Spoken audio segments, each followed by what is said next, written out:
एक आदमी ने बस सामने की इमारत की ओर देखा और कुछ ही पल में वहां मौजूद दर्जनों लोग उसकी नियंत्रण में आ गए। वे सब उठ खड़े हुए और उसकी ओर मुड़कर गर्दनें तानने जैसा अजीब सा इशारा करने लगे। सौभाग्य से उसने तुरंत अपनी शक्ति वापस ले ली, अंतिम आदेश नहीं दिया। अगर ये लोग एक साथ आत्महत्या कर जाते तो परिणाम बहुत भयंकर होते। वह ऐसा नहीं करना चाहता था। उस आदमी का नाम शाओ ये था। बचपन से ही उसकी माँ ने देखा था कि उसकी आंखें दूसरों के मनोवृत्ति को नियंत्रित कर सकती हैं। डर के कारण कि लोग उसे अजीब समझेंगे, माँ ने शाओ ये की आंखों को सफेद कपड़े से ढक दिया। चाहे कुछ भी हो, उसे यह कपड़ा हटाने की अनुमति नहीं थी। शाओ ये के पिता मानते थे कि यह राक्षस पुत्र उनके लिए खतरा है। उन्होंने पत्नी से कहा कि शाओ ये को छोड़ दे, लेकिन माँ को हृदय में नरमी थी और वह ऐसा नहीं कर पाई। एक दिन पिता ने देखा कि पत्नी शाओ ये को घर वापस ला रही है। गुस्से में उन्होंने छाता उठाकर पत्नी पर प्रहार किया और फिर उसे बाहर खींच ले गए। शाओ ये यह दृश्य पहली बार नहीं देख रहा था। जब उसने देखा कि पिता अपनी माँ को बाहर खींच रहे हैं, वह और सहन नहीं कर सका। उसने आंखों पर बंधा कपड़ा हटाया और धीरे धीरे पिता की ओर बढ़ा। उसकी आंखें नीली रोशनी से चमक उठी और उसने पिता को तुरंत नियंत्रित कर लिया। पिता ने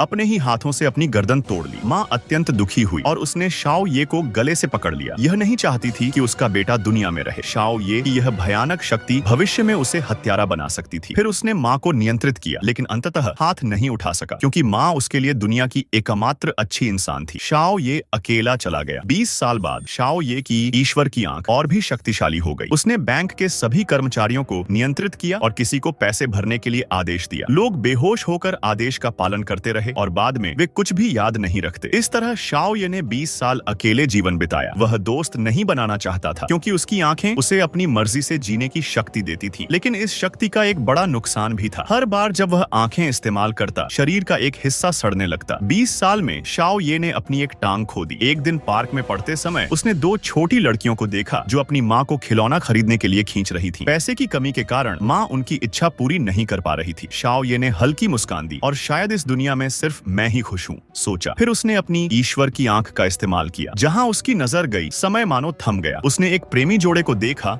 और कि माँ को उनके पसंदीदा मास्क लेने को कहा, लेकिन इस बार उसने देखा कि एक आदमी अनियंत्रित रहा। शाओ ये ने फिर कोशिश की पर कोई असर नहीं हुआ। यह उसे बहुत परेशान और खतरे में महसूस कराया। उस आदमी का नाम आवई था। वह भी सामान्य इंसान नहीं था। चाहे कितनी भी चोट लगे, 2-3 दिन में वह पूरी तरह स्वस्थ हो जाता। बचपन में हुए एक भयंकर सड़क हादसे में सिर्फ वही जीवित बचा था। शाओ ये ने आवई को खत्म करने की योजना बनाई। उसने आवई के दोस्त की मदद से घर में सभी लोगों को नियंत्रित किया, लेकिन आवई इस बार भी अछूता रहा। आवई ने गुस्से में शाओ ये को दबा दिया और शाओ ये ने अपने नियंत्रण में आवई के दोस्त को डालकर उसके पिता को फेंक दिया। आखिरकार आवई ने दोस्त की मदद से शाओ ये को अस्पताल भेजा और पिता की मौत हो गई। पुलिस को सब कुछ नहीं पता था। आवई और शाओ ये के बीच संघर्ष लगातार बढ़ता गया। शाओ ये ने ईश्वर की आंख का इस्तेमाल करते हुए सभी को नियंत्रित किया, लेकिन